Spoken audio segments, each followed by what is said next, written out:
Nat Rogachevsky. Hey. So I grew up in a boxing gym, and it was like, Like, shit, I thought you grew up in a house. Do you have a gun? yeah, I got a few. Nice ones? Yeah, They're cool. I like them. Would you spray some shit up? Oh yeah, Really? In a heartbeat. Someone came in here. Right. Yeah. What I miss more than anything is selling drugs. Really? Yeah. I want to sell drugs so bad, like to this day. Have you been to Bourbon Street? Yeah. There's something sexy about it because there is all the weird voodoo, dark magic shit, and there's something hot about that. Yeah. I'm like, yeah, give me that dark magic. Yeah, corrupt me. Yeah. Ruin my soul. Poison me. Make me spend eternity burning in hell. Make a voodoo doll of me and step on its nuts. Because, dude, the first time I watched some tranny shit and liked it, I wasn't like, fuck yeah. I was like, God damn it. It's a fluke. That was a fluke. Run it back. Run it back. That's probably from some shit that happened when I was a kid that I like, don't think, you know what I mean? That's not T-ball. real. Yeah.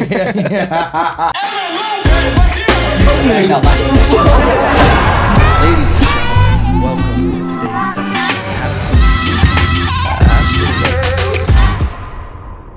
Because he's probably like 315. You really think Trump weighs that much? Yeah. He's 6'5" and fat as shit. I can't believe he's 6'5". I always thought he was like 5'11", maybe. Really? Yeah. Does he give small guy energy though? No, he gives thick guy energy Yes. for sure. Yeah, I couldn't see him being more than 6'1". Like that's what I would think. Hold on a second. Let's just, because I can riff in Google. That's after so many years as a gearhead, you can kind of learn how to do these things. With Trump height, because the dude's he's at least 6'4". It says 6'3". He's 6'4". Wow. You said 6'5" though. Yeah, listen. I don't owe anybody to be the person I was 5 minutes ago.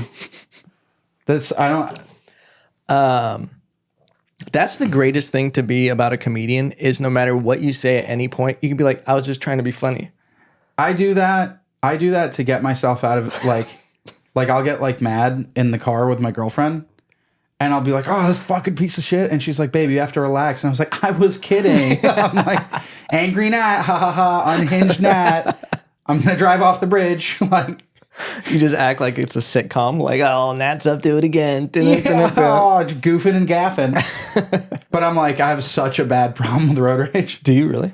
Yeah, I mean, I'm not going to like, it would have to go, something would have to happen that was crazy for me to like flip somebody off. Mm-hmm. And I'm not like retaliatory. Are you a keep it all in rage? Yeah, but in the car, like I say like all the time. Oh, that you just keeping it very neutral with motherfucker? Or do you get descriptive? I'll get into it. Yeah. You catch a skin color, you catch a identifying object. No. Okay. Okay. No, I've never there was like I'm trying to think the last time I got like racial with it. It was pretty recently. But, but no, it's like I get mad and also I think that the one thing I will say is being really angry is never a good look, of course. That's really the point. But I will say if there is a place to get angry, you're like driving fast in like a big box of steel. The things that I'm getting mad about are people like almost killing me. Yeah. And so when people are like, oh, road rage is this like giant problem, it's like, that guy's like, he almost killed me. What? Yeah. Why can't I be upset with this? Yeah. You know what I mean? People who aren't upset are probably actually more of a problem. Yeah. It's like you don't understand the seriousness of this. Totally. I think about my dad is very stoic driving. Yeah. He's a very good driver. But he also apparently when he was a kid used to like fight a lot. Oh. So I wonder if he's like reformed. And he would fight like during road rage? No, like people just in general. Oh, okay. He was a fighty guy. Yeah. Grew up in Boston? He grew up in Moscow. Oh, shit. So he'd fight there and then he immigrated here. And apparently him and his Russian friends would go to Irish bars and wait for someone to say something anti-Semitic and then they'd just beat him up. And that was like their whole thing. That's just a regular weekend for them? Yeah. And we had a family friend who was like an actual criminal, like covered in like Russian jailhouse tattoos. Oh, wow. And I never knew about this side of my dad. Oh, And he would be like, dude, you know who's the craziest out of all of us was your dad. I'm like, Really? what? Because he's just like the sweetest guy. that's Like, hilarious. he like legit has the longest fuse I've like ever seen. And then like this guy who like has killed people for money is like, your dad's the craziest person I've ever met That's in amazing. my life. I think there's something to that. Before we go deeper, ladies and gentlemen, we are joined today on the pod.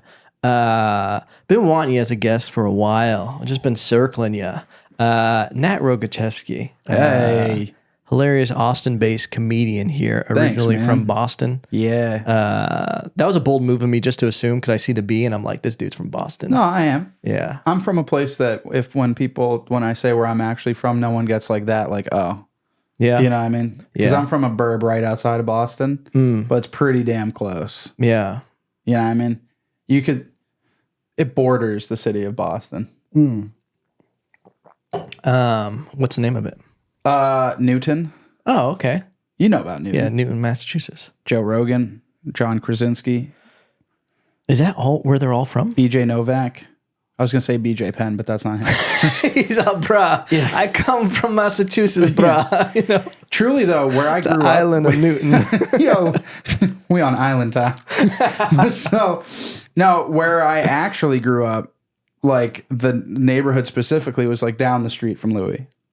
Like in the same Really? neighborhood, yeah. Louis Armstrong? Yeah. That's crazy. There is some, because I've always heard of the lore of like Boston and comedians and about the people of Boston not putting up with any bullshit. So you develop like a very thick skin. Like you really got to bring it if you're a Boston comic. Yeah, I think so. I didn't have as much. I think being Bostonian influenced my comedy more than doing comedy in Boston because I did it for like 2 seconds and then moved here. Yeah. But I would notice that I'd be like, in general, like, because Texans are like, their arrow like flies very straight, but they're not like, you'll like bust balls. Like I've busted balls with my Texan friends and they're like, you know what I mean? And like,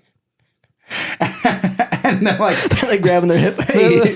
yeah, like, okay. I don't know about, they go, I don't know about all that. But I'm like, all right. I mean, I thought it was just an East Coast guy telling it like it is. But so, yeah, so then it was like a little bit of an adjustment. And then, you know, you just kind of sink in with your comic friends and everybody's like really the same. Yeah. But I am quite often the one that, by their standards, like takes it too far or chooses the aggressive route of like handling it. You know what I mean? Yeah. Because I'm very impatient. And what all of like the clips that I post that are crowd work, I'm so bad at like being like, It's my favorite, by the way. yeah. I'm so like, all it is various succinct ways of telling someone to shut up. Yeah. It's all I'm capable. Like I'm very good at that. Yeah. But in this, like keeping the ball in the air and like actually improving and like gaining information to turn into something funny, I'm not good at it at all. I'm like not good at crowd work by its definition. I'm very good at someone interrupts me and I embarrass them immediately. Yeah. That I'm a pro at. I think once you develop that and then you have it in your back pocket and you know it's there, it will like give you the freedom to like find that thing in there. Yeah. It also is like, I feel it too, where like when someone does start getting to that moment, I go to that, like, let's shut this down, say something funny and witty to get them to shut up and make them feel bad. Because it's a stupid thing. Like, I think, like, obviously, like, Andrew Schultz is great at not taking any offense and making it funny. Yeah. But I'm like, I'm just not there. And I'm just like, I need to shut this person down. And then also try to make it so they don't ruin the show for another comic that goes up after. Yeah. I like, it's a thing that I think about because like, it's always such a risk to engage somebody. And sometimes it's like totally necessary. Sometimes it's all like my own ego and insecurity that's like, I want to address this immediately. There are times where real time, I'm like, this will be bad for me and good for the next guy. Yeah. You know what I mean? Yeah. And so, and I've done that. I don't mind doing it. It's probably, however, like a testament to a lack of skill of my own. If you really boil it down, Like, it's a very rare instance that you have to get to the point where you're like, no, but actually stop talking. Like that, like, if it's gotten there, it's probably some mistakes I've made along the way. Does it happen everywhere you go? What do you mean? Like on most shows, are you getting interrupted, or is it just no, almost never. Okay, Almost never, really. yeah. But I will say that my sensitivity to it is having said that, my sensitivity is still higher Yeah. than most. I know some guys that'll just roll right along and not pay attention. I did 30 minutes at South Austin, and there was a young couple in the back, like real young, 19 to 21, and they were just talking incessantly throughout like the whole show. And then I was going up to do 30, and in my head I'm like, don't address it up top, don't address it up top, don't address it up top. That's not how you want to start this. And I literally was like, hey, it's good to be here. You guys are being rude. And it was like just an immediate hole for no reason. Like, yeah, it's a lack of tact. Did they shut up after that? Yeah, it was really fun. It was really cool. But you know, I don't know. It's an insecurity. You know, I think it's also people who just yell shit out sometimes need to be like told in a way that they're gonna remember it and not do it again. You know, my buddy Dan, me and him used to get in fights with people all the time. Growing up in Boston, dude. And just throwing knucks because that's a place like, even though I grew up like in the burbs, like, and like a pretty decent one, like people from other towns would like fight each other. Yeah, they'd like organize fights with like neighboring towns, like the outsiders, like the socias and the greasers. Dude. Yeah. Little jets. Yeah, I'd be like clinking bottles and stuff like that. Warriors. Yeah. But instead of warriors, I just call them like pussies. I'm like, pussies. And so we get in fights. And then when I first got sober, I was on like a real pacifism kick because I was just like, I was getting like wicked introspective. That's the most Boston thing I've ever It's just so Boston, dude. And so I was thinking about it a lot, and I was talking to my buddy, and he was telling me about this fight he got into in this nightclub where this like really drunk guy was like kind of like kept getting in his face. Yeah. And he was like, hey man, like if you continue, like I'm gonna rock you. And he was like not listening. And then he was like, yeah, so then like I hit him and I knocked him out. And at that time in my life, I was like, oh Dan, you shouldn't have done that. Like come on, we're like adults now. Yeah. And he's like, dude, this is how society corrects itself. Yeah. He like took that initiative. He'd be like, that guy's not going to do that anymore. Yeah. Like I knocked him clean out. Yeah. Like he's going to wake up thinking about things. Yeah. And I'm like, I'm sure that guy's like, dude, I'm going to get a gun. Yeah, that's so funny. But so, damn. Do you have a gun? Yeah, I got a few. Nice ones? Yeah. They're cool. I like them. Would you spray some shit up? Oh yeah, really? In a heartbeat. If someone came in here, right? Yeah, for You'd sure. light them up. I want my house to have a setting where if someone breaks in, all the lights turn red. Yeah, and then fog comes out of the walls, and they think it's like poison, and there's just like a, and then I'm laughing over an intercom, and I'm like, wrong house. See, I would have some guns as like a worst case scenario thing, but I would have like a large boulder chase them down the hall is what I would do. I would just like have that happen, and then I would have something. What I would do is just to make it even more clear what I was trying to do. I would have a little robotic arm like toss like a satchel of goods that they'd like have to catch. And they'd know that that's why the boulder was coming. You know what I mean? So now they're running like with some shit they don't even, you know what I mean? So just to play it all out in front of them, that'd be cool. Poison darts would be sick. It would be so dope to be able to turn it into like a Saw situation real quick, but like a fun one where it turns like the house turns into like there's mirrors that pop up. You're and like, mazes. do you want to play a game? Checkers. Like make it turn into like a haunted house experience almost, where like skeletons dropping from the ceiling, like kind of thing. I just think it would be cool, and like at the end of it, you'd probably shake hands with the guy if he got out. Right. And be like, don't come back though.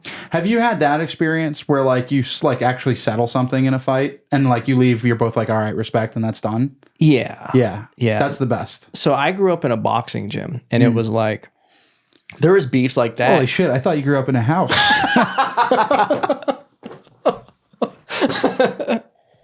Oh, that's great. And there was always, dude, my trainer used to do the craziest shit. He would have people come in who just had beefs and be like, just fight it out. Yeah. And then like, because I think that's what it is once there is a fight or something, you at least respect the person of like, you know, hey, we went through that, you know, it was scary for both of us. And it's scary. And then there's some degree of just like ownership of your actions. It's like just subconsciously agreed upon. Yeah. You know what I mean? And then it's settled. I don't think enough people, I think that is just like something that is like this condensed version of something that people have lost in terms of a way to communicate even on a verbal level. Yeah. You know what I mean? To just be like, here's where I was wrong. Yeah. You know what I mean? I think it's like people, depending on their household, they grow up with like a fear of never being able to be wrong and it being used against them. Totally. So when they get in some altercations, they're ready. They can't let it happen. I need to be right on this no matter what. But like, I realize there's so much power in just if you're really wrong, admit you're wrong. And then if you can get to like a level place where you go, dude, I fucked up. I completely misunderstood that. Totally. It does feel so much better for you. It's better for the other person. And then you realize how dumb it would have been to keep going forward with that. It's also a trait that is it's something that I admire as much as anything in other people. I tend to gravitate towards people who have that as a common trait. Yeah. That are like I've just been wrong about people. Yeah. Like, and I'm the only difference now that I'm older and have lived like a little more life is that I don't like get married to that initial idea. Yeah. So I can be like, yeah, I don't know if I fuck with this dude, but a couple of my like really good friends do. So like I might be off on this. Yeah. I'm willing to hear that. Yeah. Before it was just like I have my idea and then people would be like, you're wrong. And I'd be like, all right, well, I'm from Boston, dude. I know people. yeah, come on, buddy. You'll see those apples. I just start naming towns. And they're like, what are you talking about? Yeah, I didn't like that guy. The guy's like, no, he's like a great guy. Literally volunteers everywhere. I'm like, Dorchester. I'm like, what? Yeah, Chelsea, dude, Revere. What? I don't even do the accent. I just start spitting names at him. Oh, man. None of this makes sense.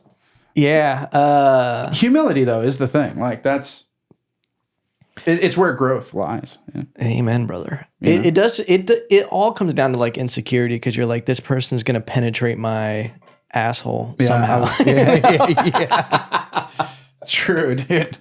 But which is always a possibility, especially in Austin. Yeah. Big penetration city. It's so funny because people think Austin's like gay because it's like a liberal city in Texas. It's like, yeah, compared to like Beaumont. But it's not. Can you imagine sending someone who like thinks that Austin is this like liberal mecca to like an actual to a Portland type area? Like what would they even do? Yeah. I think they would have like TNT surgically inserted into their abdomen and self-detonate. Yeah. Would be like the least painful way for them to go at that point. It would be, yeah. What I like about Austin is how balanced it actually is. It very much so is. I mean, but if you go to like 6th Street, it gets pretty wild. That's where you find that Mexican OT. Dude. Yeah. It feels like, sometimes it feels like I Am Legend when I'm walking through 6th Street at night. Like if you're hitting like a late creek show or something and you're just walking back to your vehicle and you're like, I am legend. I'm the last one with a brain out here right now. It's so true.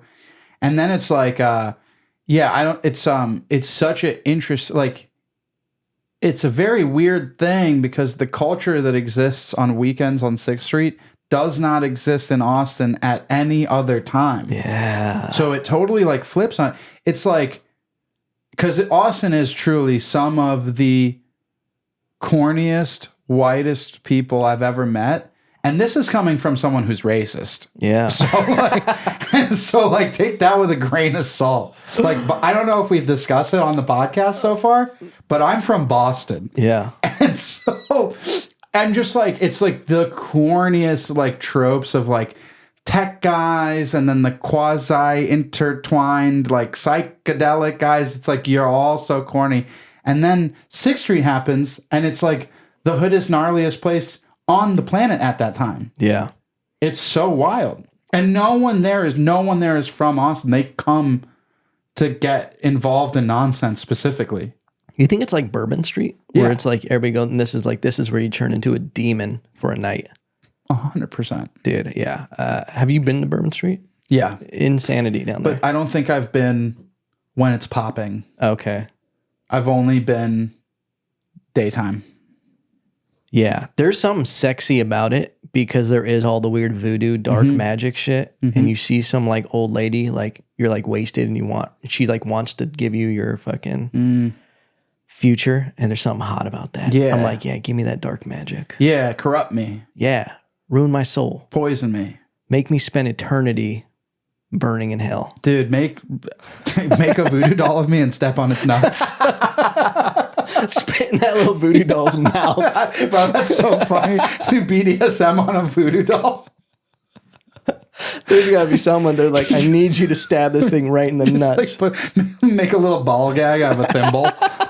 Just put it, have the dog piss on it. Oh, man. Yeah, well, what's actually cool about New Orleans is that it's also wicked hood rich.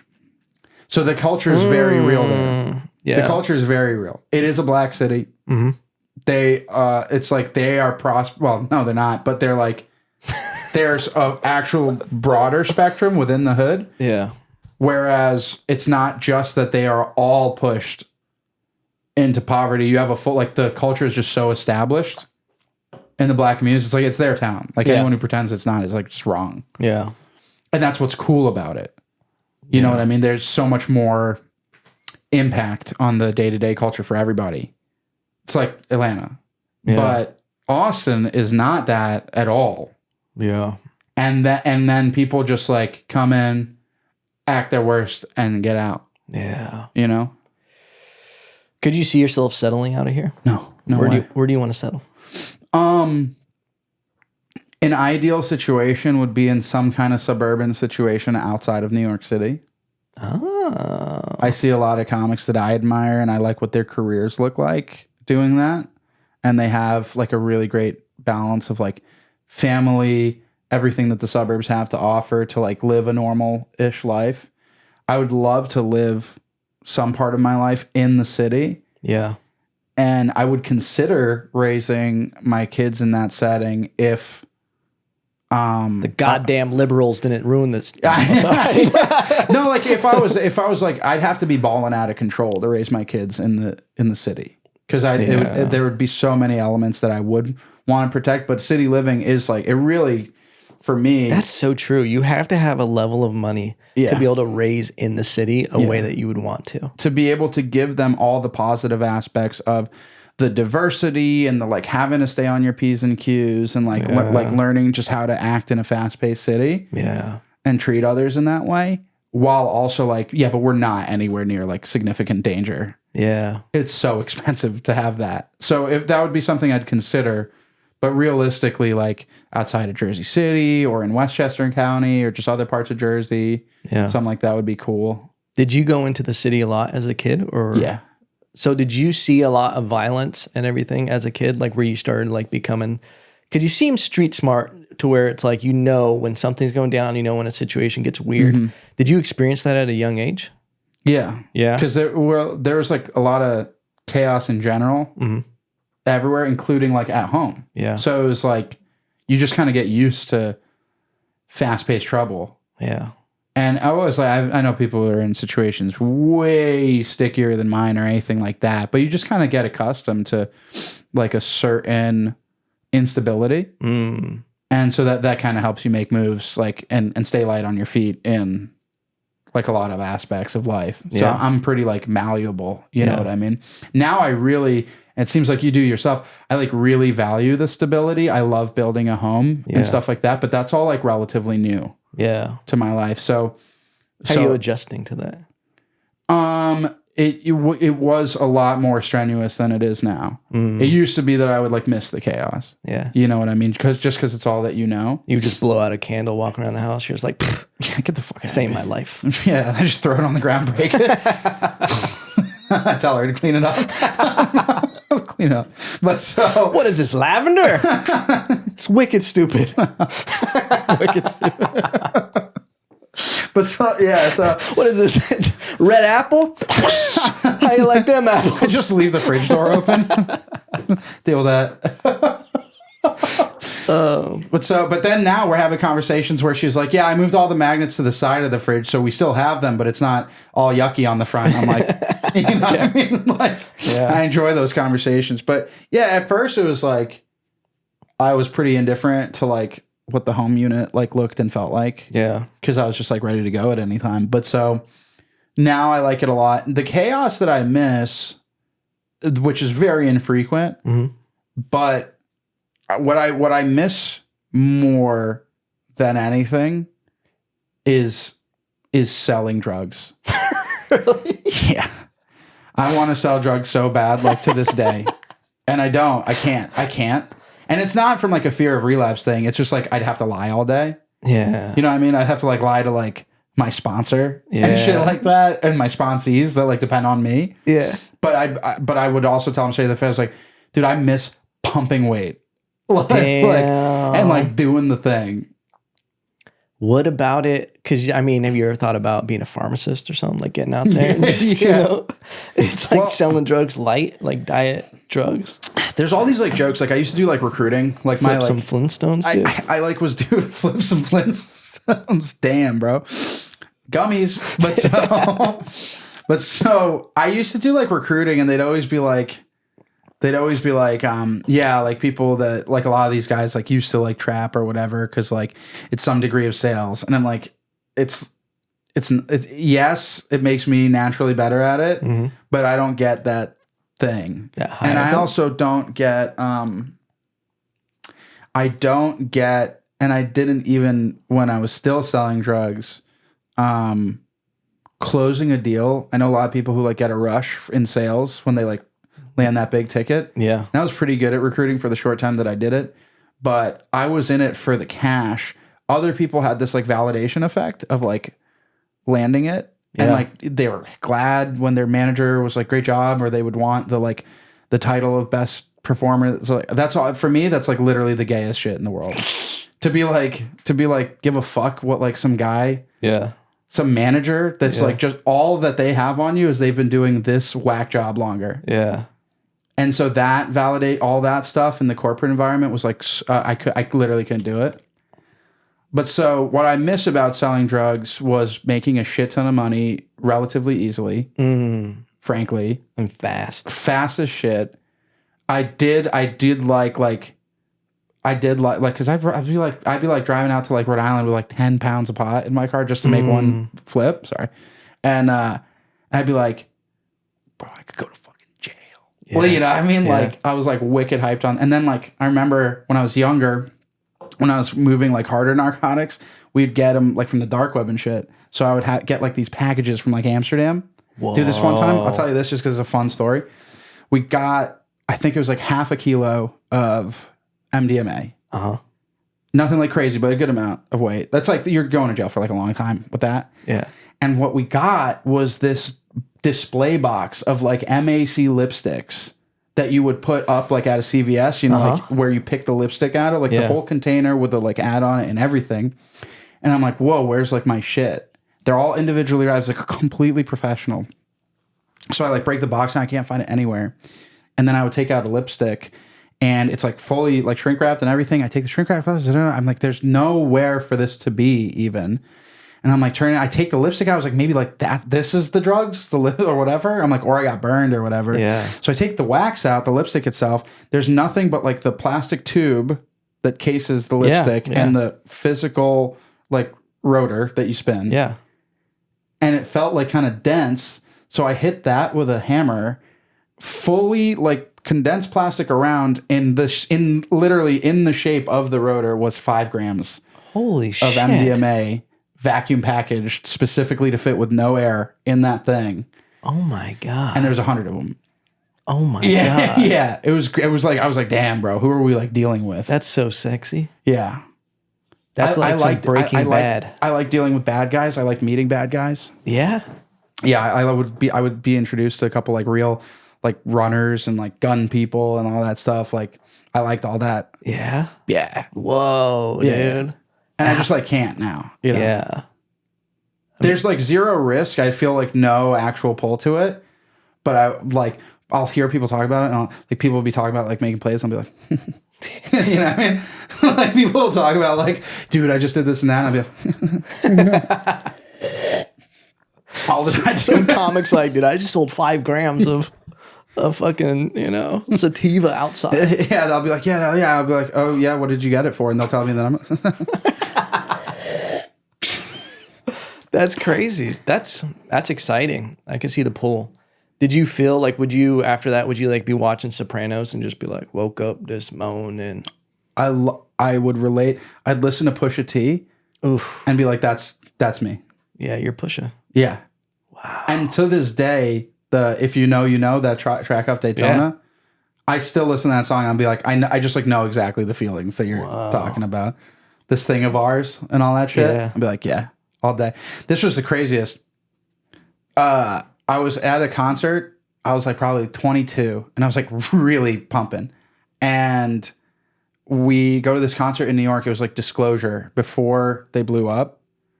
First album. They were doing all this like live production stuff. It was so good. It was in Central Park.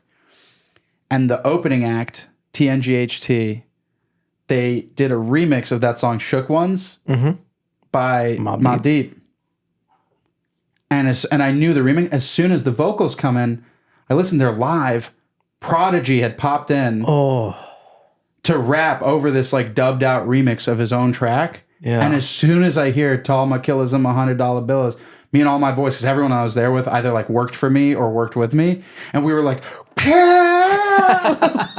like just a bunch of like white dudes, and like just like, oh, and there's like this code. Then all like, and then you look around like, dude, and then you're looking around, all these people, they're like wearing like Supreme and shit. They're all like balling out. I'm like, these guys are either like old money or drug dealers. There's no other option. Yeah. Like, what do you guys do? Yeah. What are you guys doing to make money? So we were all just hanging out, like trapping. Damn. Yeah. What a life. And then you go to music festivals, which is where we made like our real money. Yeah. And you'd meet like the equivalent of your crew, but like from Indianapolis. Oh yeah. And then you'd be like, yeah, no, real, recognize real. And all that shit. Yeah. Like stay in touch for years and shit. Like just having homies that pump all over the country. Would you like send like motivating texts to them? Be like, up getting this bread. And like send a stack of Playboy. Yeah. Some dude that's just like whopping in Cincinnati. What made you stop? What made it end? Yeah, so I'd been sober for like a year, and I was like still totally in it. I'd even like stop and just like jump back in. And I would go to, and it's like you're able to like lie to yourself for so long when you get sober, but if eventually like the truth will come out, be it like emotionally or spiritually, or like you're just gonna relapse because like that shit's just there. Mm-hmm. And so I'd been sober for like a year and a half ish, and I was at a meeting that was like known to have like a bunch of dudes that just been doing it forever, just like good fucking guys that had like helped 1 million people, and like their shit just like looked fucking like, you know what I mean, like great family lives, their kids were killing it, like just like all the stuff that you want as you're getting older and like your ideals change. And I was like in this meeting, and I was like, I will never have that as long as I'm living a dishonest life. Oh, yeah. No matter I don't have any moral objections to selling the drugs that I was selling. Go sell Molly, go sell acid, go sell pot. Like, I don't give a fucking, I've never looked down at somebody on that. Yeah. Even when people are like, yo, kill your neighborhood heroin dealer. That was like an ad campaign all over the Northeast because it's such a huge problem. I'm like, dude, that's just like some Dominican guy that doesn't have skills trying to feed his kids. Yeah. I've never been mad at my dope dealer. He's just some guy. Yeah. I get it. Like, yeah, you chose something that's hurting other people, but there's 1 million people doing things like that. Yeah.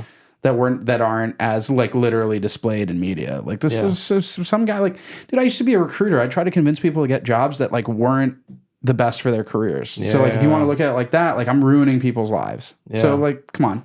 That's true. So I never was bothered by that guy. It was just that I knew I couldn't live like a spiritually honest lifestyle while doing that. And like really give of myself freely to other people who needed help while that was in my life. Because I'd be going to meetings, hanging out with people, getting pizza after, and then get a text and be like, yo, I got to bounce. And they'd be like, what's up? I'd be like, don't worry about it. Like, I just can't keep, so it caught up to me. I was talking to my girl about it, Tara, and it just like, she knew that I was honest. She knew that I was selling drugs, and she wasn't stoked about it, but she was like, whatever about it. And then like after this, like I'd been chewing on it, and I was like, it hit me that the only reason that I'd stayed doing it for as long as I had is because I was horrified to stop. I've been doing it since I was like 13 years old. Yeah. So I was like, I was mortified of like giving up this safety net that's just like always been there, always taking care of me, always good. You know what I mean? Because I grew up broke. Yeah. So it was like, and then as soon as you get money, like a touch of money, you're like, oh, I'm never going to be broke again. Yeah. The second you get like a little bit of money, it's like, no, I will never not have money. Yeah. And that's a hard line in the sand. And so that was always there. And so, yeah, I broke down in tears in front of my girl, and then I drove to my sponsor's house at the time, and I was like, dude, there's something I got to tell you. And he's like, dog, I like knew. Like, you would just like, really? yeah, like essentially he'd be like, yeah, we all, like a lot of us that have been around the block for a little while, like have a feeling, you know what I mean? Dude, you're just like being shady. We all heard Pusha T, if you know, you know. Yeah. Every time you got in your car, you drive away. Dude, just bumping. Yeah. Like, dude, the sound system in your car, like, you have to sell drugs. Like, damn. But yeah, so then it was like just this flush. It was like, it just all came out. It was very emotional because I recognized I was like equally addicted to it as the consumption. Damn. So how did you replace that like feeling of security you got from the money of it? I practiced, it was a big question of faith. You know what I mean? It was like a really big and honest look as like, well, the stuff that we're teaching you here is that like, if you're doing the right thing, you're going to be provided for. Yeah. And if you believe that, then that would apply to this as well. Yeah. You believe that something outside of your control has allowed you to stop drinking and doing dope every day, which is way harder. Yeah. So why wouldn't this apply to this aspect of your life? And that logic was hard to like argue against. And then it was just like doing the next right thing over and over and over. And as much as I wanted to go back, I was like, well, I know no good change is going to come if I don't change these behaviors. And then if it was just repeated effort over an elongated period of time of continuing to do the next right thing. And then everything fell into place after that. I got the recruiting gig. I got laid off. I started doing stand-up. Like, it all just happened outside of me controlling it. Yeah. And then it panned out well. So it was like, that was it. It was just, there was no like, okay, I'm going to stop doing this, so I'm going to start like lifting heavy or anything like that. It was just like keeping myself like spiritually open-minded and allowing like those natural signs to present themselves and just like listening to the one that felt good. Yeah. Do you still, like, it's a continuous thing, like going to is it a support group? Is it AA? Yeah. So it's like, so I don't really know how to adjust this just so it's out of your face. Yeah. This one. How do I, like that? Like that? And then curve it. Is better? Yeah. Or do I do it inward? Here. You said inward? Yeah. That's what I was trying to figure out how to do earlier, and I just like never did. But so it's so funny. I thought I wouldn't go that way. So I'm like not allowed to say the place that I go, but I go to a place. So you still are practicing. The time. Very much so. Yeah. Very much so. I try to help as many guys as I can. That's been the greatest blessing is that. Not girls. You're like, fuck them. They're on their own team. I really like, I'm friends with a lot of girls. Yeah. In the thing, but I'm a very, very much so like boys with the boys, girls with the girls in some capacity. Yeah. Because I'm like, what business do we have? Yeah. Truly. We're friends and shit like that. But if like a girl's asking for help, I'm like, there's a lady here who can do this for you. Yeah. Because I can't teach you how to be a good woman. You know what I mean? I just can't, you know what I mean? That's such a funny line. Yeah. It's like, you don't want what I have. Trust me. Yeah. Like I want what that guy has. So I'm listening to him. Yeah. And I'm doing slightly better than this guy. So he's listening to me. That's it. Yeah. You know? Fuck these bitches, man. Amen, brother. It's just so funny to be like, dude, there's a couple older guys in Boston teach a woman how to be a good woman. You know, a couple backhands every now and then. Yeah, and that's like not really what we're like. I just like. Just kidding.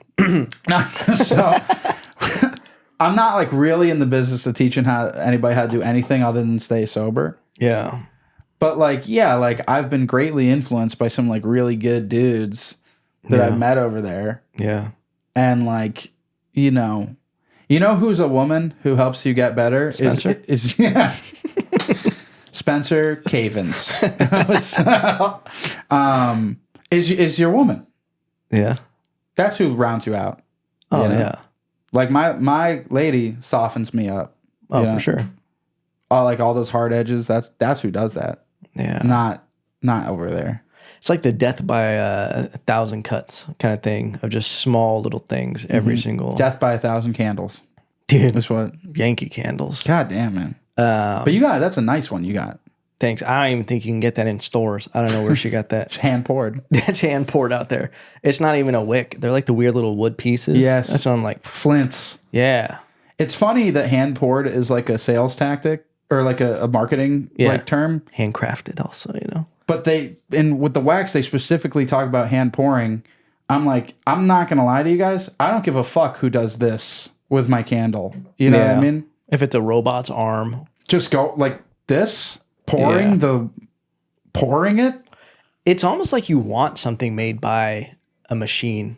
You're like, oh, this thing that has a 0.001 error rate compared to a human who's 37%. What are we doing? You know, it's a big one in like cleaning products where they're like, we only use 4 ingredients in our thing. It's all natural, only 4 ingredients for your floors. I'm like, but what if the other 13 are what makes it smell good and stay clean? Yeah. I'm like, give me the shit. I'm trying to clean fucking deuce off the ground. Yeah. Like, I'll just shit on the ground sometimes. That's like it's a Boston thing. But like, I don't know. I just think that a lot of the times, you know what was fucking with me this one time? I seen a bag of Raisinets that said made with whole fruit. As if someone's fucking around with half a raisin. like in the thing. That sent me for a loop, made with whole fruit, and they're just like raisins. Let me ask you this. Have you ever seen less than like 30 raisins at one time? No. I don't think I would even eat a Lone Ranger. A little Lone Raisin, dude. No, because I wouldn't be convinced that that's not just a dead fly. You know what I mean? I'm like, what's wrong with you that you're... Yeah, I'd be like, something went wrong with this that it's no longer with its crew. Can you imagine getting a recipe, some like really bad like white guy recipe, because what has raisins in it that's good, other than like some Mediterranean shit? But can you imagine getting a recipe and they're like, all right, now cut the raisins. It's just like... They're like, you're going to need 3 raisins for this recipe. It's so wild. Thin slices. Get out of here. Made with whole fruit. Yeah, it's wild. I don't really even eat recipes with raisins in it. I don't know. I feel like that's... Yeah. Is it a quick go-to fruit for white people where just like slap them on some celery? And yeah, what's it? Ants on a log, right? White people are cute at making snacks. Yeah, they're really cute at making food that's not tasty. They got to make it a cute name because they're like, this isn't going to sell itself. We got to like, slap a label on this. They're like, yeah, arroz con pollo has flavor, but it's not cute. It's like chickadee rice. You know, they just always make a similar thing. Yeah, birds on a white bed. What? It is funny, and I'll tell you, I think white people, they will argue tooth and nail that like, okay, yeah, maybe a celery with some peanut butter and raisins, it's not as bad as it's being portrayed. Maybe it's even like passable in a pinch, but it's not better than the Latin American equivalent of a snack. Yeah. It's not better than like elotes. Yeah. Like, so that's why I don't ever go out of my way for particular cuisines. Because, like, for example, Russian food, dog shit. Yeah. There's a couple really yummy dishes that like have a nostalgic place in my heart. Borscht can be very tasty. There's a thing called salade olivier, which is like this like potato and egg Do salad. you speak Russian? Poorly, yeah. Wow. And that like there's some stuff, but it's because of communism, they kind of like fucked up all their like agriculture, so there wasn't like good meat and produce. So a lot of the cuisine was either lost or like never had a chance to develop. And the best foods are the best foods because of an abundance in resources. Yeah. All the ones that people are like, oh, this one's so good because it was made like out of necessity. So they had to work really hard to use the few ingredients they had. They're always like mid comparatively. People talk about like Ethiopian food. It's fine. They're like, no, Ethiopian food's really good. I was like, oh yeah, no, Ethiopian food's better than Italian food. Shut up, dude. Like all these like, they're like, oh dude, oh my God. Like Azerbaijani food? Yeah. Come on, man. Chicken tikka masala. That's good. There's 87 ingredients in a chicken tikka. Yeah. I don't know if you're allowed to say that word. That was pretty close to chicken tikka. Yeah, I know. Chicken. Hit those T's. I feel like that's what I love about food is it's just like let the open market decide. Yeah. Because it's like the most that's going to be around and available is what people like the most. It's true. Because I couldn't tell you where an Ethiopian restaurant in Austin is to save my goddamn life. You know? I found one that I will try. Yeah. But I'm not in a rush. I don't even know what they would have. I'll tell you, this is their big claim to fame. They have this starch dish because they don't really have like leavened bread. And it's like this gooey shit that they use as their bread.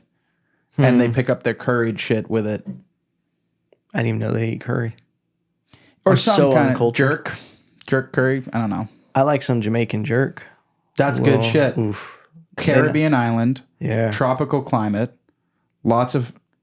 They got all the spices available to them. All the spices. Citrus out the yang. Great veggies grow there. Okra. Oh, yeah. All the stuff. Yeah. And they put weed in it. Oof. Mm-hmm. Yeah, you think a Jamaican jerk... You ever tried Jamaican jerk chicken on weed? No. Yeah. That sounds amazing. What is your favorite kind of food? It's either Japanese or Italian. Really? Yeah. Japanese? Yeah. What are we talking here? Like sushi is within that. Yeah. Okay. But all Japanese food. Their shit's so good.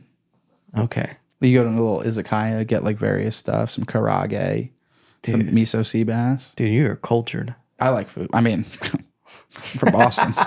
If you couldn't tell, I'm from Boston. I like that. I mean, I like Mexican food a lot. Yeah. It's probably in my top 5. Yeah. You can't really go wrong with street tacos. They're so... It's... You're starting at a relatively high scale. Yeah. They can be really great. You know what? I'll tell you this. You know they say like all pizza is good pizza? That's not true. No. Most tacos are pretty good tacos. Yeah. At least where we are. Here's the thing. I've only found maybe like one good street taco place out here. Granted, I lived in California where it was like in Oxnard and Ventura where it was like, it's peak Mexican food. But they're trying out here. It's just so expensive out here. Too expensive. Because you guys have like the burritos with the French fries in them. Yeah, that's big, right? Yeah. I found a pretty decent one that they make here at this one spot on Cesar Chavez. It was very good. I look on the internet for all the like lists, best new restaurants. They're little Baja burritos, right? Baja. They sent me this place. I should have checked. It's like outside of some brewery, so you're getting marked up a little bit, like a truck outside of a brewery. Steak burrito, kind of big, 25 bones. Oh my no! And I couldn't buy it. Normally in that situation, if it was like 17 or 16, I'd be like, this fucking sucks. I'm so mad. But like I'm here. And it had gone over the threshold of I'm not giving you my money because fuck you. That is, I couldn't imagine paying over, $16 is probably the peak. Yeah. That $25. Does a blowjob come with it? Wouldn't you be embarrassed saying that out loud to somebody? That this is going to cost you $25. Yeah. Yeah. I'd do seppuku in front of a guy. I would. Yeah. If that was the case. But is there equivalent, like, because sushi gets expensive like that too, right? Yeah. But I guess sushi is more of like an art form where you're like. Sushi, I just accept the fact that I'm not going to do this very often. Mm-hmm. And I'm going to spend a lot of money. It's an event. It's a bit of an event. And even with takeout, it's like, I just keep it coming. You know, I can eat so much. Yeah. So like I'm gonna like, so that's why I don't really have sushi that often, even though it's my favorite thing, because it's so expensive for me to get full. Yeah. You ever done HEB sushi? Yeah. You like to live on the dark side, take some chances?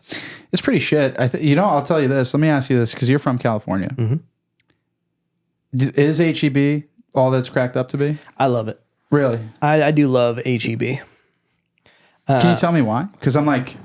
I like the pride that they have. They have some great products that are just HEB brands. Mm-hmm. It's convenient. They have pretty much everything I need. Like there's some grocery stores where I'm just like, you don't have these Zevias, these you know what Zevias are? They're like the stevia sodas that have like 0 calories and sugar. Yes. I didn't know that people under the age of 65 were allowed to drink those. Dude, we're out here. You know? Probably prematurely aging me. But yeah, they just have everything. I love the weird pride that they have. And that's one thing I like about Texas is the amount of pride they just have in everything. Yes. I love, because it's like, there's so many cool kids. Like, I hate when people are too cool for shit. Mm-hmm. And they're just like, ugh, everything's boring out here. Yes. But they love being from here. Yeah, Texas loves Texas. They love like their soil.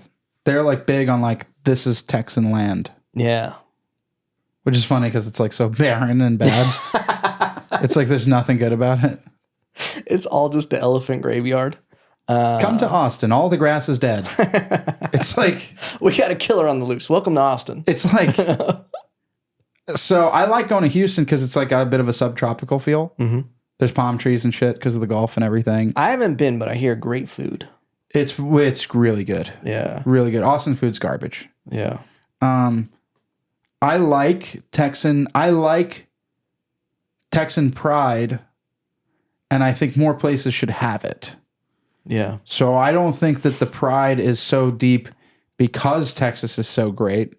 I think just culturally, they're closer to like how you should feel about where you're from. Yeah.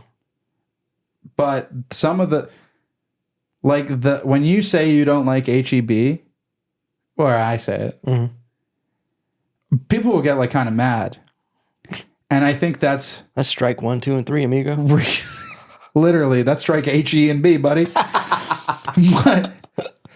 But when I go, yeah, I'm just like not into it. I actually think that a lot of the products that they offer are like not very good in terms of their package stuff. There's plenty of things I do like, and I think comparatively they're like fairly priced. They're fine. Yeah. People go, whoa, whoa, whoa, whoa, whoa. And I go, you sound dumb that you care right now. It's just, you're going to buy. It is just a grocery store. It's just a grocery store. Yeah. I like it better than certain ones.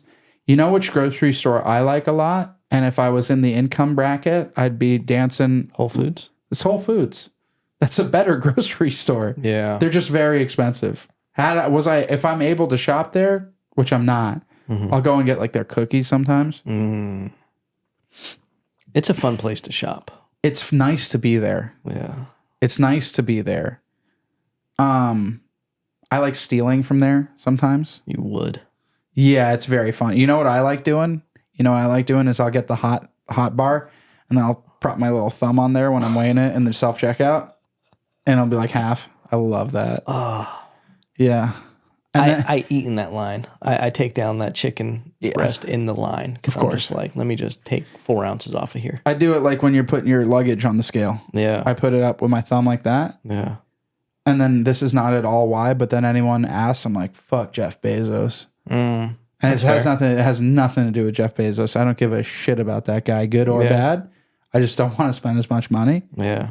But then I go, fuck Jeff Bezos, and then dumb people are like, Yeah. That makes sense, especially in Austin. I the only place that I really take seriously, and I have no opinion on LA because I haven't been there. Mm-hmm. But everyone who says all these great things about like New York, they're right. Mm-hmm. Like outside of it being difficult, it's like and unless you like need the beach or something, like it is the best city. New York. Yeah, there's not really any argument that's reason like. If it's too expensive, don't live there. If you're not able to survive there, it's hard, but it's like everything you could ever want at the highest level is available to you. With like art and everything, entertainment, anything you can take in as a human is available at its highest level in for sure the country and in some aspects the world. Yeah.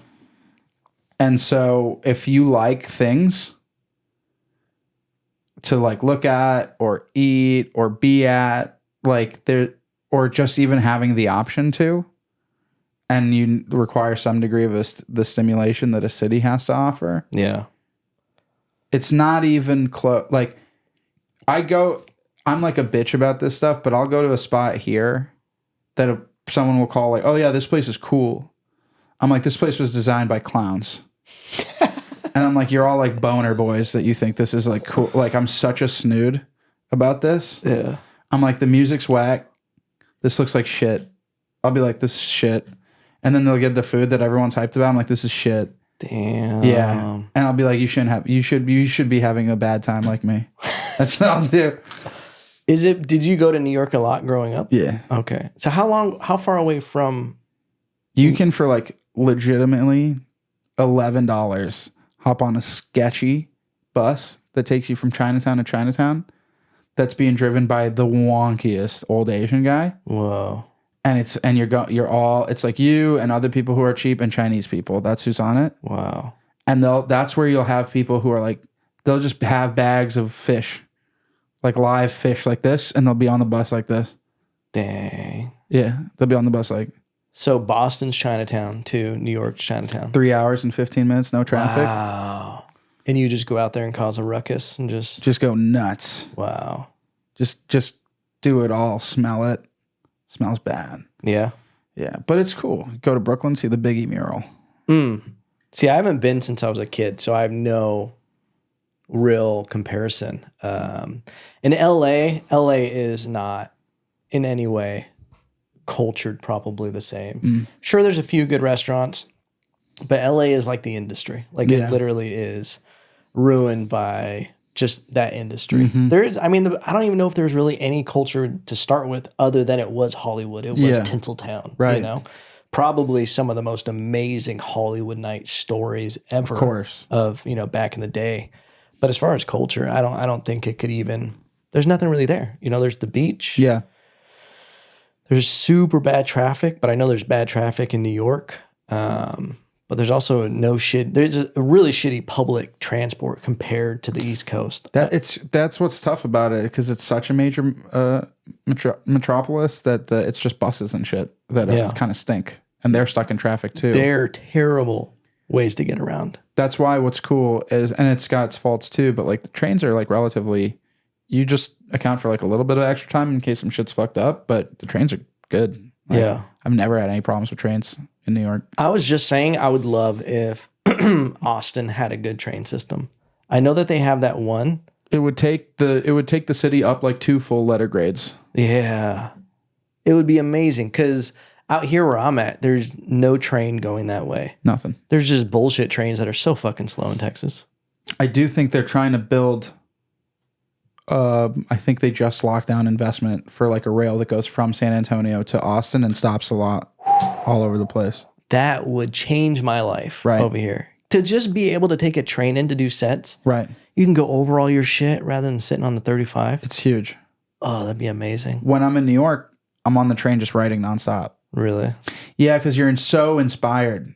Something happens, at least this is for me, and maybe this wears off. Most people that I talk to, like, it doesn't. You just hear Alicia Keys in the background, and you're just like, I'm part of the city. 100%.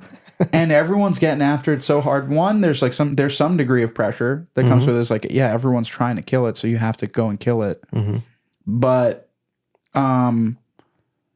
something about you don't really move there unless you believe that you can do it. You don't like just move there to move there unless you just have money and like you're some like kid who's like just got some money from their parents. You're like, yeah, I want to live in New York because it's cool. Yeah. But anyone who moves to New York, a lot of people who move to New York, yeah, some get spit out, but like they believe in themselves. Yeah. And that's so rare. Austin's like for losers. It's like we're really like it's like where you go if you don't believe in yourself. But like you can just strum a guitar out here, dude. Dead ass. Yeah. Yeah, you could literally just be like naked on 6th Street and be fine. That's an option. But there's some of that. And so you just kind of feel that in the air. And I just move around. Like there's so much just like you're surrounded by art. You're surrounded by people. Every kind of different person. And it's just like so inspiring that like you can't help but you're getting like so subconsciously influenced to be creative. Yeah. That I'm That's just like. so true. It just doesn't stop. Yeah. Do you feel are you into nature? Like are you like a burbs guy through and through? Like do you camp or are you I love really accessible nature and easy nature. Like a Zilker Park, something like that? You hit a trail?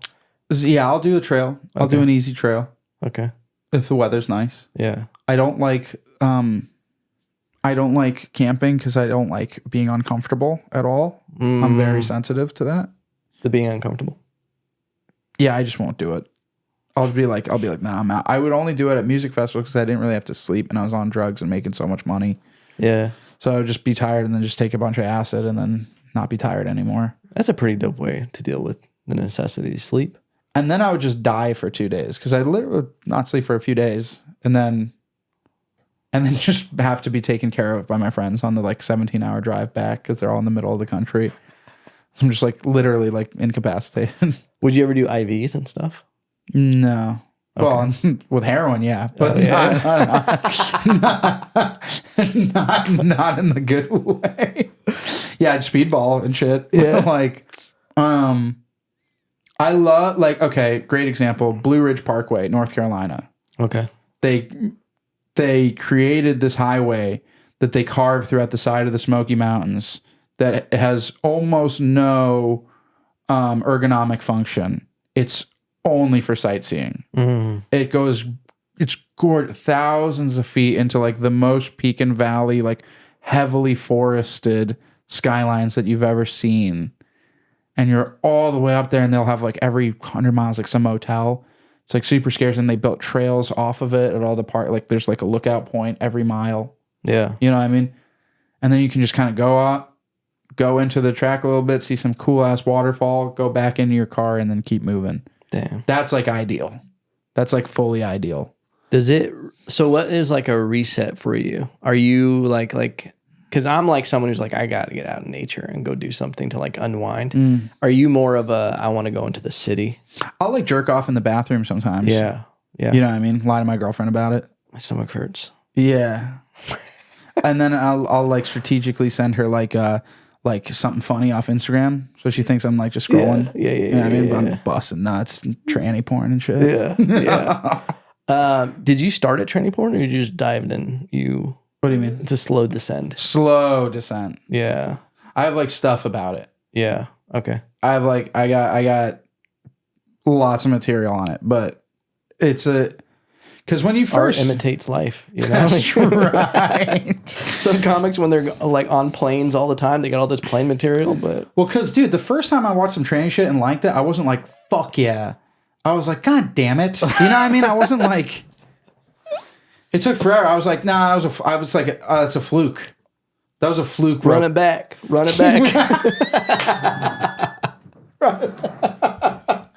No, I'm like, no, those ropes, those were like those like involuntary ropes that I just threw. That was just your lizard brain. Yeah, that's some bullshit. Yeah.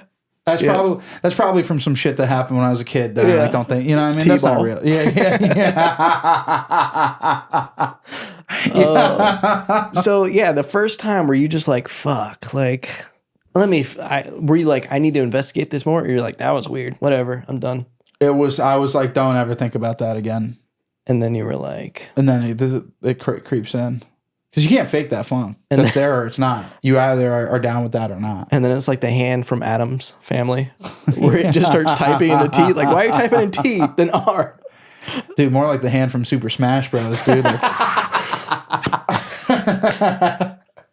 just like I cracked my screen right where the T is on the keyboard. Yeah, no, it's like, because it started, I think I started with me liking like pegging stuff. I was like, that's cool. That would be sweet to like flip it up, see what all the fuss is about. These bitches seem to love it. In the name of science and exploration. Yes, that's right. I'm real Einstein-esque in my kinks. Yeah. But so it starts with that. And then really what it was like, well, these chicks are just like lying that are wearing strap-ons. Like, they might be really into it for the sake of their dude, but like they don't feel anything. Oh, right. So that lack of intimacy is apparent no matter how like sexually connected that girl is. You wanted the real deal. It's like WWF versus MMA. That's right. Yeah. That's right. I was like, throw a wig on Anderson Silva. Let's see what happens. Let's see what happens. All right, here's a fun one. If any MMA fighter who'd be like the most like dolled up that like you'd throw some shit on and you'd be like, or maybe you put him through the filter, who's like the closest to being a sexy girl for you in the MMA? In the MMA world. Man, I feel like there's not that many. Dibs on Tank Abbott.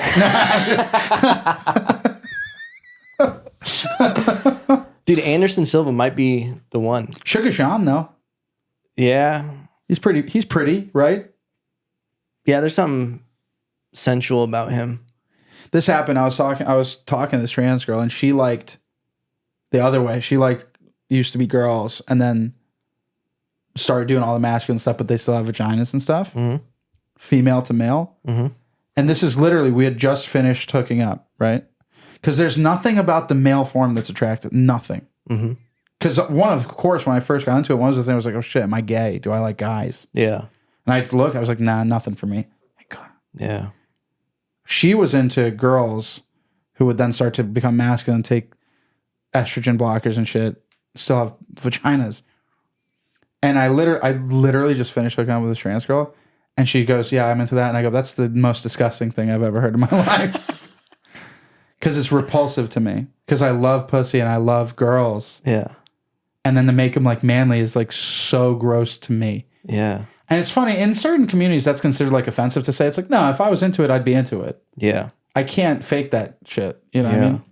But so, but then it's funny. It's like just a dude with his dick that like has fake tits and long hair. And I'm like, let's do it. Yeah. But they have to look like a girl a lot. Yeah. It's weird, all that stuff. But yeah, it's a full progression. And then it's like, yeah, here we are. And then to actually get to a point where I was like, yeah, why would I care about this or feel any judgment? That takes time too. Oh, okay. You know? So at first there was a lot of feelings of like, I need to hide this. Yes. Yeah. For sure. But now you talk about it on stage and everything. Talk about it on stage. And it's like, I think it's just like being honest with yourself and recovery too probably helped a lot of being like, why would I care about this? Yeah. Because I don't think I would judge someone else for it. Yeah. So, yeah. You know, I've never judged a gay guy. That's like for God, you know. Only God can judge gay guys. Hey, it's so funny, like a gay like thug, like, hey, only God can judge me. Yeah. I always think it's funny when Bruce Jenner became Caitlyn and then went on Ellen, and Ellen was like, you don't support gay marriage. And Caitlyn Jenner was like, well, I'm just an old fashioned kind of gal. It's just like, dude. So wild. So funny. I also think there's a lot more division within the LGBT. I'm trying to do a bit about this. It's like they won't even give me a cue because I'm just like masculine presenting and I only like feminine types. Like that, a lot of people wouldn't even consider me like queer, which I don't know if I am or I'm not. I don't really give a fuck about the labels, but it is very curious to me that I do a bunch of like objectively gay stuff with trans women that I'm like, what do I... I didn't even know any of this before today, by the way. I literally do a joke where I'm like, it's like, because then the question is, am I gay? Yeah. Right? Because on one hand, they're women. And on the other hand, yeah. Like, of course, dude. And so then I'm like, how much seed do I have to ferment to be in the Q community? Yeah. Like, how much? Yeah. What's the number? But so, and it's a very interesting thing. Yeah. Because I think that really left-leaning people who are not actually in that community in any capacity just assume that they all want to be bunched up and protected. Yeah. But like, you think about like how hard like certain like gay dudes have been like fighting for their rights to exist, and they're like, no, don't put these dykes with us. Yeah. That we're not them. Yeah. We're completely fucking different people. Yeah. And I think that is what I witness more commonly. Yeah. Than anyone who's actually got something other than like a direct heteronormative attraction. They're usually like, yeah, I'm my own fucking person. Yeah. I'm not trans, dude. Stop. Like, I'm a gay guy. I'm not trans. Like, you know what I mean? It's like, It is crazy they stuffed them all on the same train. it's shitty. Yeah. It is the wildest thing that they just all, it's like being like in the Mighty Morphin Power Rangers, but you don't want to be part of like Megazord. You're like, dude, no, we're not all on the same team. Literally. In this one. And then it's like, I don't want to be the leg in your fucking monster that you've created. Yeah. Not calling it a monster. Jesus. That is wild because they're completely separate It's like things. I'm Jewish, right? I'm a minority. Yeah. I'm not black. I would be very offended if you were to call me black. Yeah. I'd be like, yeah, it's just, there's just like such a different life experience in so many different ways. But it's like, the grouping is like so inherently like sexist or misogynistic or racist. Like, it's crazy that people, because that seems so abundantly clear. It's like so obvious. It's like lost any respect for like someone on an individual level. They're like, no, you're just in that community. Yeah. Yeah. Like, It does put them in a box. Do you think it is like the lack of ability to have critical thinking? Because I feel like that is what happens is when people like label something quickly, it's because they don't want to do the heavy work of trying to understand how intricate someone's life really can be. Like with you, they just want to go, oh, no, you're gay. Oh, but it's like everything's a spectrum. But it's like it really is like this varying so far. And it's like you actually have to think if you don't want to. You have to talk to people. Yeah. You have to talk to people and ask what their opinion is. Yeah. And it's much easier to, like you said, like, so yes, exactly. It's like, it's much easier to like, you go on a forum or a group or have like-minded friends and they go, here's what like we believe and here's why. And it can be framed incredibly altruistic or empathetic or whatever. And then you're like, oh yeah, I'm a good guy. Yeah. I'm a good virtuous person. And that's all I think about that. And then anything that doesn't align with that makes you a bad guy. And it's like, I think I don't think that that can only start like at home. So I've always felt like this gets like, it's unfortunate that this kind of thinking has been like really grouped into a very like conservative way of thought, but I don't think it's conservative at all to say like, it's on the parents to teach critical thinking and like being able to like process like individuals as they come. Yeah. It's like, why don't you ask them how they feel? That's all you know what I mean? Like, rather than like assume that you want to be like protected. Yeah. You know what I mean? It's the same thing. You go to a show and you do like a black joke and the 3 black people are laughing their balls off. And no one else It is. sucks, man. Yeah. It's like it's so whack. And like, I would be like so embarrassed. You know what I mean? If that was me. Yeah. To be like protecting. And then it's like, you ask me like, what do you do? It's like, yeah, I'm a CEO of some company. And then the guy who's like protecting them is like some fucking bum. Yeah. It's like such a like whack look. Yeah. It's like, I don't know. I always hated people who like micromanage. Like micromanage everything. And I feel like that's what a little bit of it is like controlling your environment. I need to do this because this makes me feel better as a person. And if I'm doing this, like I understand the world. But if it's like, I don't know, I always think that's so weird when people, and I think that's why people have these judgments and they want to make it simple because it makes their own life so much easier to understand. Because it's fucking scary to think about the reality that we don't know. Like we really have zero control over the world. And also, like, you're gonna disagree with somebody. You know, and that's the kind of same thing as like being able to accept that you're wrong. Like I've had plenty of takes on similar subjects that I don't really believe anymore. Yeah. So it's like, and the only way I can do that is by hearing someone else's perspective and like getting really honest with myself. I'm like, do I agree with this or do I not? I've had like really insightful conversations with people where the takeaway is, I appreciate your opinion. Yeah. But I don't agree. Yeah. That's equally important. Yeah. You know what I mean? To actually like look at like where these like foundations of thought come from internally, what my life experience has been that has led me to believe this. It's like, did I just hear that somewhere and stuck with it? Or have I experienced something similar?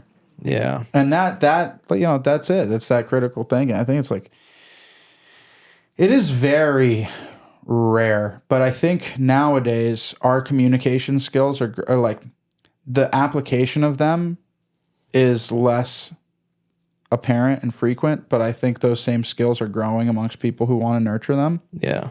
So when you see someone who's like-minded, you don't have to have a conversation as literal and deep as this to kind of see that in other people now and like naturally gravitate. Like I could have told you that we see eye to eye on this stuff before we started talking about it based on various behavior patterns that we've both witnessed in each other. Yeah. You know what I mean? And so, and then you can tell when someone's not going to be that way. That's just kind of like floating on the surface. Spencer. Yeah, I know. He's dense. Denser. That's what you're called. Denser cabins. Denser caveman. This is the last thing that I like to ask people on the podcast. What is your like day like in the mornings? Like, do you have a morning routine? Mm-hmm. What does a morning look like for Nat? I wake up, I pray first thing. I try to have my very first thought be to have like my direction. Like I just kind of like take it to God or whatever anyone wants to call it. I don't really have strong feelings about that. So you get those blessings up first thing. First thing. And like the biggest thing is like literally is like ask for God's help before I touch the phone. And if I'm having a great day, I don't touch the phone for like an hour. Oh, but sometimes, perfect. Sometimes that's like very unrealistic. Yeah. You know what I mean? Sometimes there's just some shit I have to be getting into on there. Do you have a recite that you like so you wake up, are you just freestyling to God or are you like? It's a mix. There's some stuff that I hit. There's some very specific prayers that I do. Yeah. As well as like, I like listen to them. It's like, I guess it's meditation, but I just like listen to myself a little bit and you can kind of tell what the challenges of the day are going to be. Yeah. Right away. If you're listening to yourself. Yeah. And so I try to do that a little bit and ask for help in those areas as well. Be them like feelings or specific things that I know are going to be challenging. Yeah. You know, I ask for like, you know, I kind of consistently try to tap back into that faith. And I do that throughout the day as well. Yeah. But it's a really great way to start my day. Then I start to take care of, you know, a little like I'll do like lemon, apple cider vinegar, big cup of water. Oh, hell yeah. Mix it up. Been throwing a hydration pack in there now. Real winner, dude. Just gets it going. Yeah. Then I stretch relatively consistently.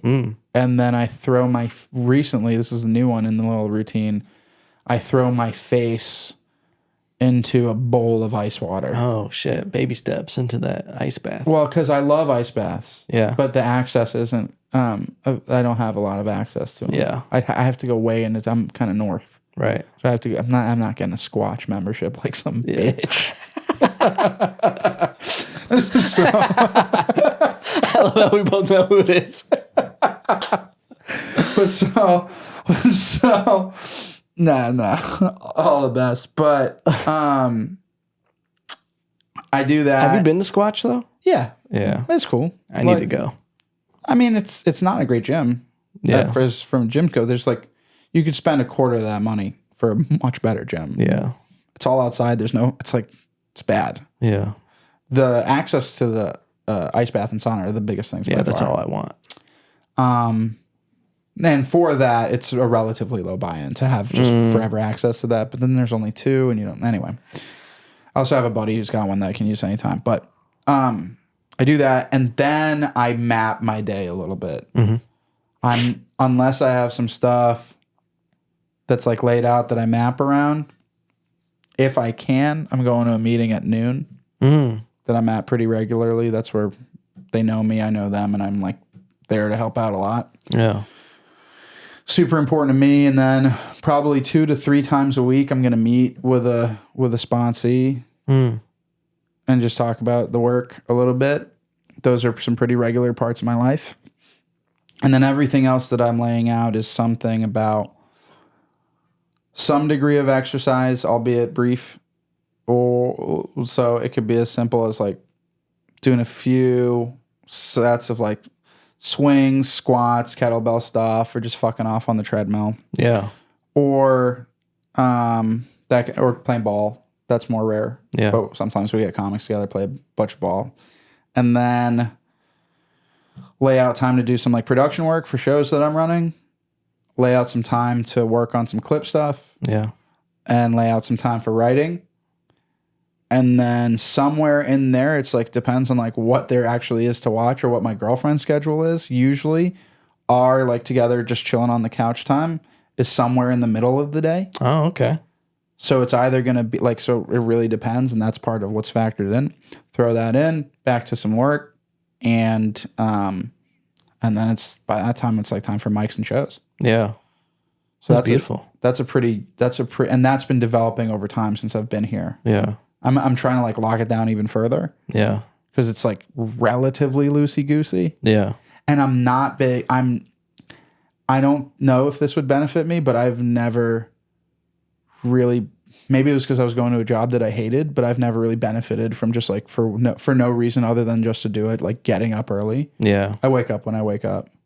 What time you usually wake up? 9:30 to 10. Oh, that's not bad. Yeah. Some comics are like 1 or 2 p.m. No, I couldn't do that. I also don't like stay out late enough to justify that. Yeah. You know, I'm usually asleep by 2, Yeah. you know. It is crazy that I think there's a lot of comedians where, and it could just be different areas. Maybe New York is different, where it's like you're doing shows at 2 or 3 in the morning. Like some comics are like, I'm going to bed at 4 or 5. Right. I'm like, I don't know if you need to be out that late. Right. You know, I feel like everything's shutting down in Austin after midnight. Definitely. Then it's like, because I'm also like, I'm not a big hang guy. So like I have my friends that I like a lot. And like, for example, usually the latest that I like need to be out, like for certain, is on Sundays we're at Banana Phone until midnight. Yeah.